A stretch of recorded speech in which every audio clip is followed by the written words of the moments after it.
big hello and a very warm welcome to Brand Equity with me, Sonali Krishna, where we decode the stories, strategies and shifts shaping India's business landscape. Today we turn our spotlight to a staple that's at the heart of every Indian meal, rice, and the dynamic industry that brings it to our tables. In the studio with us today is Kunal Sharma, Head of Marketing and Business Head for Modern Trade and E-Commerce at KRBL Limited, the powerhouse behind India Gate and a global leader in the rice business. As India's organized rice market undergoes rapid transformation, driven by changing consumer preferences, digital disruption, and a renewed focus on quality and sustainability, KRBL stands at the forefront of this evolution. We're going to deep dive into the company's performance, the opportunities and challenges in the packaged rice segment, and of course, what it takes to stay ahead in a fiercely competitive market. And with that, thank you so much, Kunal, for joining me right here in the Brand Equity studio. Thank you so much. Thanks, Sonali, for having me. I'm very excited about this particular show because, you know, rice in general is so close to all our hearts, mine, yours, and even the viewers. It's not a category that is removed where they need to put on their imagination to understand what we're speaking about. And I'm bursting with questions. But let me start by asking you a more broad question for my understanding and my audience, is that give me a sense of the rice consumption in this country because it is so diverse in different parts of the country, and a sense of how we've progressed in terms of rice becoming an organized, how much of that has become organized, how much is still loose, and specifically, of course, in the area that you operate, which is Basmati rice. Sure. So as you rightly put, Sonali, I think if you look at the rice industry in India, large part of it, is obviously the non-Basmati segment. But Basmati has grown leaps and bounds in certain parts of the country as as consumption habits have changed over the years in India. So if I were to look at the organized Basmati market in India, there are broadly two segments in which this operates in. One is the consumer pack and one is the bulk pack, as we call it, which is primarily the Horeca business. Okay. But within the consumer pack business also, if you look at, there is a huge buying behavior in India, which is the traditional Kirana buying through buying loose, unpackaged Basmati, which continues to remain a large part of the Basmati market in India. So just to give you some numbers, about 66% of Basmati rice consumption in India is still in the form of loose. Wow. And I think as a category leader, we believe that's where the opportunity lies for packaged players like us. I think the needle has moved over the last decade or so in terms of penetration of packaged rice, but I think that's where we as leaders are aspiring to shift consumer habits to move from buying loose to packaged. So, yeah. So I'm curious, because this, for instance, I live in Bombay and I'm a big user of quick commerce, but not everybody, behaves like this. So I have moved to, let's say, a packaged rice, whether it be Basmati or any other, type of rice, to packaged. But what is the motivation for people who are not in this cohort to move from, let's say, to loose to packaged? So I think there are two things, and two vectors that we clearly work upon. Very simply put, it's physical availability and mental availability. As a leader in the category, we keep communication at the forefront with consumers, trying to drive consumers to move from loose to packaged. Right. Not only on hygiene, but there are various other consumer insights that we keep getting as we speak to consumers, basis which we pivot our communication. I see. Right? I see. So that's one. And with that in mind, we keep media continuity as Correct. one of our strategic pillars, because it's at the end of the day a staple which consumers are buying once every month at least. Yeah. So at that point of, buying, we want to stay at the top of mind of the consumer. So that's one. The other piece is physical availability. So if you look at India's retail landscape today, about 1.2 crore retail outlets in India. Basmati is still present in about 7 lakh, packaged Basmati is only in about 7 lakh retail outlets. Oh, why is that? So and that's obviously a function of the category penetration, as well as the fact that, there is a huge loose market in India where, so I think as a leader in the category, the other, critical thing that we are working on is how do we improve availability across retail stores, drive distribution into more number of outlets and hence, drive up penetration. We've seen that in the atta category in the past. A lot of this kind of action is happening in the spices category. So we feel a similar thing should be, driven by us in the category of Basmati also. As somebody who's, worked in different companies across FMCG, would you say this behavior of, leaning towards loose versus, let's say, packaged across categories, be it rice, spices, milk, others, is this unique to our country? I think there are multiple vectors here. And Indian consumers, are at the center of a lot of, this decision centers on a lot of things. There is an increasing sensitivity around hygiene, which is kind of driving a certain movement.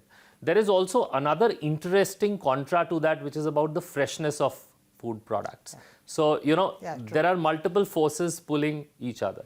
I can talk to, a very simple consumer insight in rice, for example. In absence of a very strong understanding of, why someone buys a particular rice, you would see the Indian housewife or the Indian lady who's at the center of this decision making having created her own rituals. So, you would have seen people going into the shopping store, picking up loose rice and trying to feel and smell. So the physical sensory of loose rice is something that a packaged can never replace. True. So those are kind of barriers which come into play when we try to drive these, behavior changes. I'm also interested in understanding from you how different regions in India kind of look at rice and consume rice. And, and I believe you are, let's say, a leader in South India, right? I'm also, I never thought, like I'm South Indian, but I never thought South Indians were like big eaters of Basmati rice. Yeah. But 70% of your market is in the South. So is it some kind of behavior is changing or, and what's happened? And I would always assume that North Indians eat more Basmati rice. Is that actually true? You're very right that because it's a center of plate, it changes by every region, every state in terms of how it gets consumed. But if you look at North India, because Basmati is a GI product and the product it grows in Punjab and the foothills of the Himalayas, right? So because of proximity and historically, the penetration of Basmati in Northern India has been much higher. But in Northern India, by virtue of the penetration and the consumption, loose remains a very big part of that market, right? Yeah. Where loose is primarily the behavior change that we're trying to drive. Sure. But if you now move to south and east to a certain extent, where Basmati is not really the main rice, that is because in the kitchen you would see repertoire of rices in the kitchen. So there you would find Basmati as the second rice variant, which is being used for, things like biryani or some special dishes, right? And that's where they generally tend to use long grain Basmati. So in South, the penetration of Basmati is much lower than what it is in the northern part of the country. But in South, the size of the loose market is much smaller. Which is where the opportunity lies. Which is where the opportunity lies. Okay, got it. So just to let's say now focus, and get into India Gate specifically. We know that you're doing very well in the South with 70% share. Maharashtra, I believe you've also kind of, increased your share with, aggressive campaigns and all of that. And I think you're now very serious about, getting into areas where you're not very penetrated. Give me a sense in terms of where your focus is in terms of regions and what's your strategy to ensure that you are, heavily distributed and penetrated. Sure. So I think from a from a strategic lens, there are very clear objectives we've defined, and we've kind of split India into multiple objectives for ourselves. So if you look at the the northern belt of the country up to say West Bengal, where loose is a large part of consumption.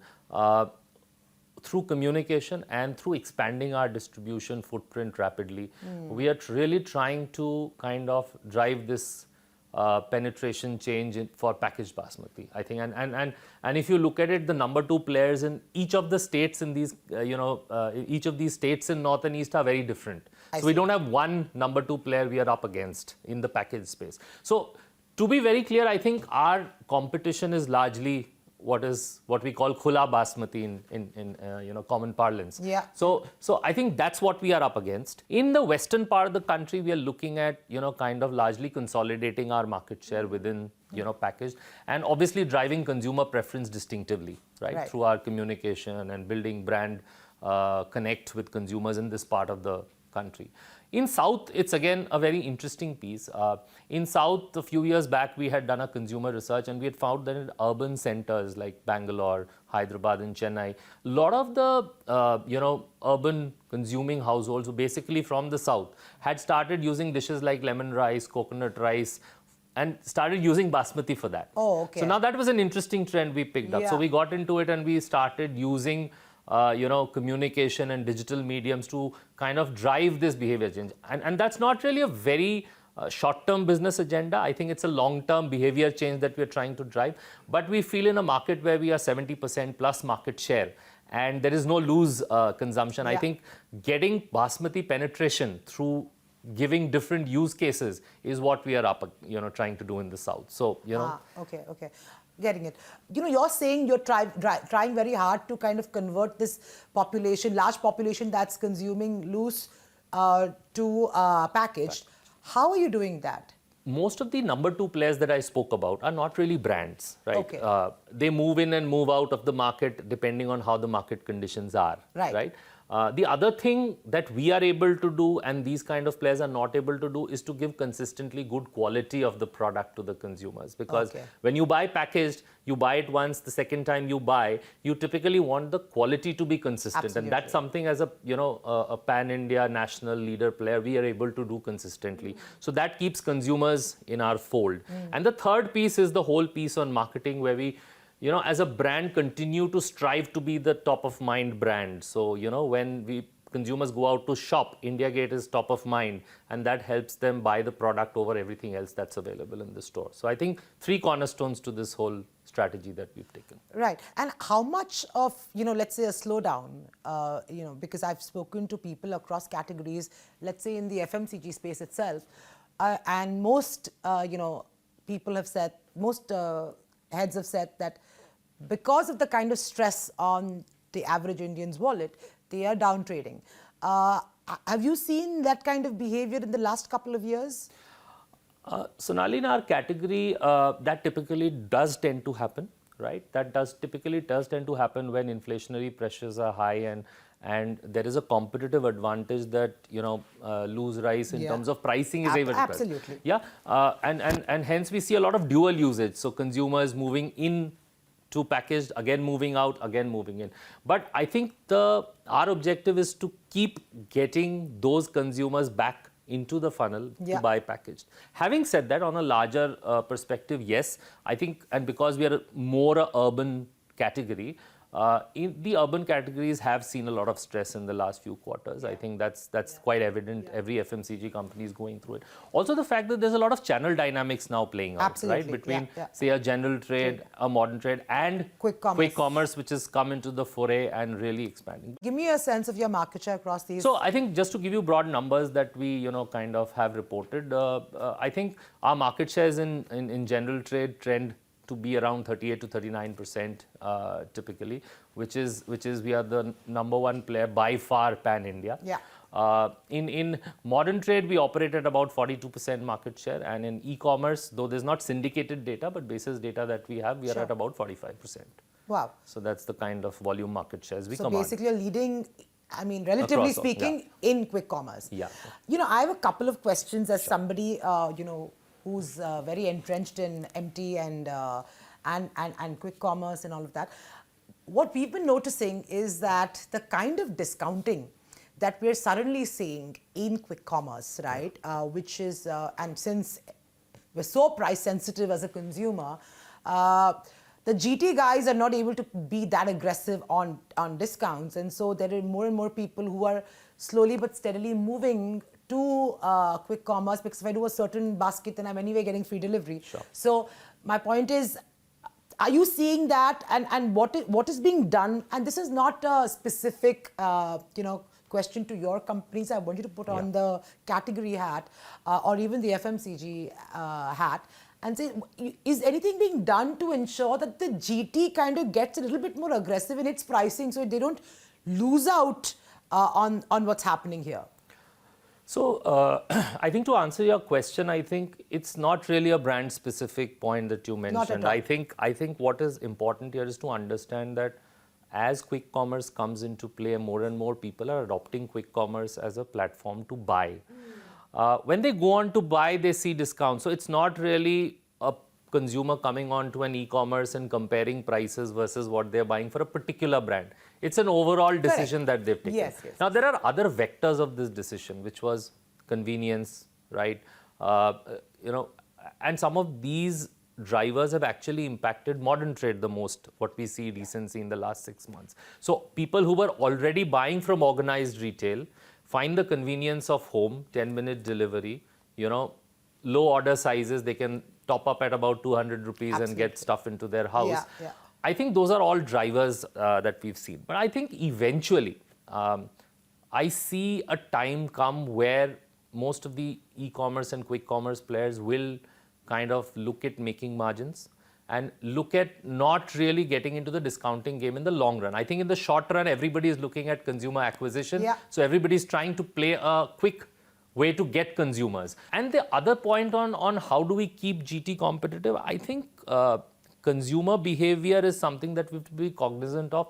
So from a price point and a portfolio perspective, one of the things that a lot of brands have started doing is to have a very differentiated portfolio between GT and e-commerce. Correct. Right? For example, I can tell you that there are certain variants of ours which kind of sell on e-commerce and not really in general trade. I see. Vis-a-vis, so that really kind of helps to some way mitigate the kind of damages of pricing that we are seeing across channels. It would be right to assume that the biggest kind of victim with the explosion of big commerce has been modern trade. I think if you look at short-term data, yes, Yeah? that's what I would read it, read it for you. And that's probably because that's the consumer who was closest to buying from organized, right? So it's just like a switch from a physical buying to an online buying. Correct. General trade still is a larger behavior, where there is inertia, where consumers are used to kind of going to their kirana shop and they've smartened up too. You can WhatsApp they've smartened up too. And I think our general trade ecosystem is very resilient. I mean, we saw that in COVID also. Yeah. So I think there are going to be lot of things that they will do also to survive much better. Yeah. Coming to your strategy for increasing penetration into tier 2, tier 3 cities, what's the kind of success you've seen there? Are people open? Are they mapping the same behavior as urban consumers, or are they different? No, I think there is a lot of aspiration in tier 1, tier 2 towns as we go down the pop class that we are seeing. So, in fact, whatever data that we read for our category, we see penetrations there obviously increasing significantly now. Because see, at metros, there is already a significant level of penetration, right? But as we get into tier 2, tier 3 towns with distributors, our general trade distributors, I think what we are also seeing in terms of numbers is the penetration of packaged basmati is going up significantly there. You'd mentioned, in one of your previous interviews that you said that you're looking at a 50+ market share this year. Yeah. So you're standing at about, let's say, 39-40% already. Yeah. So that's a significant ambition. Why are you so confident? I think, one thing that we absolutely realize is that the fact that we read from our brand health is that we have a very strong brand, which is our strongest asset, which technically tells me there is distinct consumer preference for our brand. So there is loyalty. There is loyalty, yeah. I think in a market which supports us, I think as we expand distribution as a lever, as we start activating a lot of the typical FMCG distribution levers, which are not really, have not been the kind of drivers in a category like ours, that's something that we are working on in a very committed manner. Right. So I think these levers are what is critical to us to kind of take our market shares up. Also the fact that we'll do a lot of sharp shooting. So there is a lot of clear opportunities for us in terms of certain markets where we see a significant upside. So I think the gain is probably going to come from a more sharp shot approach in terms of which market, to kind of look at gains. I think that's more an internal strategy. Yeah, yeah. Yeah, fair enough. But I mean, 50% is great. You'd also kind of said that a lot of your consumers are millennials, right? So explain to me, like, why you feel millennials are kind of leaning into Basmati more than, let's say, the Gen X's or beyond. Yeah. No, that's.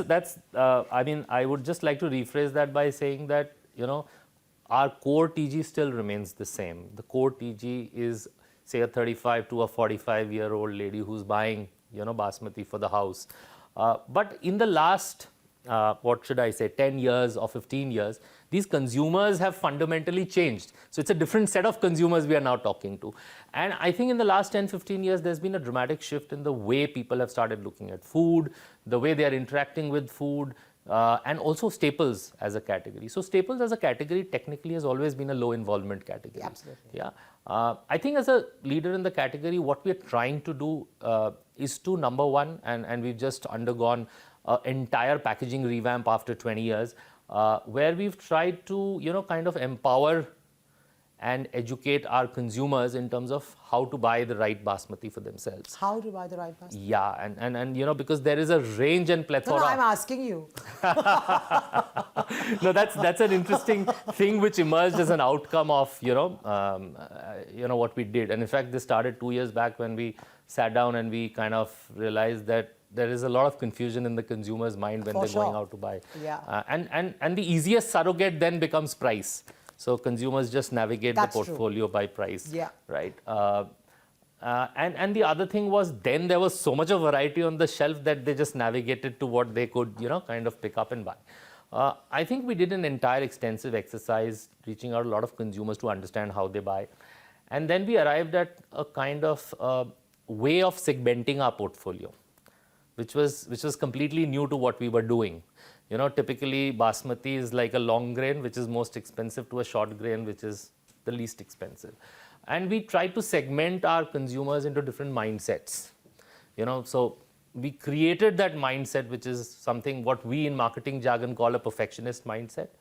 And there was something which is a smart shopper mindset, instead of calling it from a, you know, long grain to a short grain. And we took a lot of the elements of that onto our new packaging. Okay. So that will help the consumer when they see it. And it's not really, so they're seeing a lot of things on the pack now, which is helping them make the decision on what's the right, you know, which one to buy for myself. So I think that's one. The other thing that we did attempt through this is to upgrade the packaging from the point of view of the newer consumer, the new age consumer and the millennials and the Gen Zs in future. It's more contemporary. Okay. It's more purposeful. And it's also from the point of view of more tech integrated. So we've kind of tried to use a little bit of engagement device. So we put a QR code on the pack. It brings the, you know, the whole packaging into life. So there is a artificial reality kind of an exercise which we put onto the pack. So just to make the category a little bit more engaging and exciting. Let's talk about, you know, your most recent campaign. I think you've got on Amitabh Bachchan, yes, right? Yes. We're used to brands bringing on celebrities, but my specific question to you is, of course, Amitabh Bachchan has pan-India appeal, but what was it, you know, in your brief, your vision to kind of collaborate with him, and what do you think it's going to do for your brand? So unlike a lot of categories, I feel that over the last few years of advertising or decades of advertising that Basmati brands have done, none have been really able to create a distinct space for themselves in the consumer's mind. Just to give you an example, when you think of Pepsi and Coke, you have distinct worlds for them. Yeah. That's not really happened in the case of a category like ours. True, very true. So I think when we defined the ethos of the brand, we felt that Mr. Bachchan could do both. He just fitted into our brand world seamlessly as a brand, what we stood for, you know. And at the same point of time, when you talk about behavior change in India, you need someone of stature to be really driving or influencing that change. Absolutely. Before I close, Kunal, just shifting gears as, you know, a seasoned marketer, if I asked you to put your marketer's hat on now for the community, for the marketing and advertising community, what would you say today is much required as a reality check for the fraternity? One very important thing that we as marketers need to understand is that a lot of us now tend to get carried away by trends and fads. Somewhere in that process, I think we tend to lose sight of the brand's core and the brand's core agendas also. I think that is very important for us as marketers to be mindful of. Right. Also, it's become a very seductive business, very promiscuous, changing agencies left, right and center for a better deal. You want to say something about that? No, I think I always believe that the core of the brand is jointly built by the brand and the agency partners. So we're all Who would be yours? So we work with Creative Land Asia as our mainline agency, and for our digital agenda, we work with Ogilvy. Okay. Yeah, Okay. So I think when you look at the entire landscape, I think yes, you're right, because of the proliferation of ideas and the temptation that a lot of marketers tend to succumb to, is the fact that ideas can come from anywhere, and most agencies today tend to pitch ideas as they come to a lot of brands, leader brands in the category. But I think we also need to be mindful, and that's good. I'm not saying that's bad, but and that encourages proliferation of ideas. But at the same point in time, we need to be mindful that there is a brand core that we all, as brands and custodians with agency partners, we need to hold together. Well, on that note, Kunal, I think it's been very insightful for me personally. I've understood a little bit more about, the Basmati rice space, which I consume but had no clue about. Thank you so much for your time. Thank you so much.